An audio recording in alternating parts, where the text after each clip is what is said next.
King Arthur is one of the most well-known heroes of all time. Most people know bits and pieces of the legend: a sword and a stone, the Lady of the Lake, the Knights of the Round Table. There are lots of different variations of the story of King Arthur, but one of the most popular accounts was written by the medieval nobleman Sir Thomas Malory.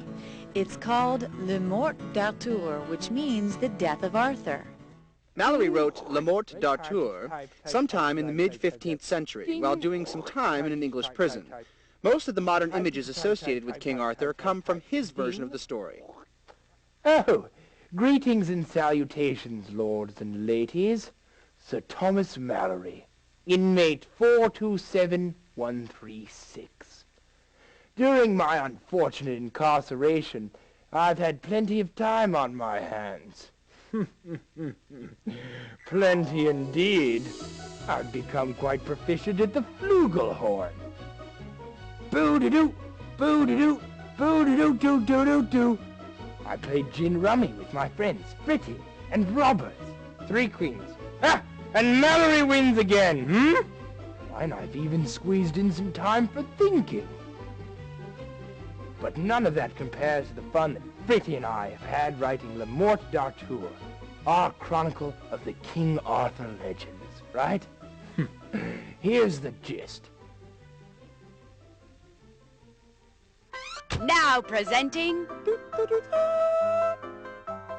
King Arthur. Once, long ago in Britain, King Uther fathered an illegitimate son named Arthur. Under the advice of the wise and great wizard Merlin, Arthur was sent away to be raised in secret.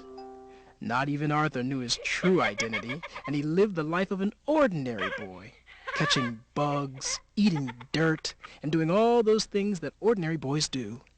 A few years later, King Uther fell sick and died, and every baron in the land tried to seize the throne for himself. One day, a stone appeared with a beautiful sword sticking out of it.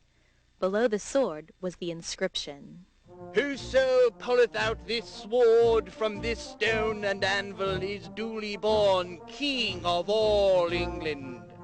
Many men tried to remove the sword, but none could budge it. Then young Arthur gave it a shot. Wouldn't you know, the sword slipped easily from the stone. Many nobles protested at first, but eventually Arthur was named as the rightful heir to the throne and was crowned as king. At his court in Camelot, Arthur established the Knights of the Round Table. He and his knights performed many heroic deeds, questing about the mostly peaceful countryside, fighting injustice and seeking adventure. In some legends, Arthur slays a magic-wielding giant who wears a cloak made of the beards of kings he has defeated. Arthur is also sometimes credited for defeating Romans and driving them out of England. Pretty heroic stuff by any standards.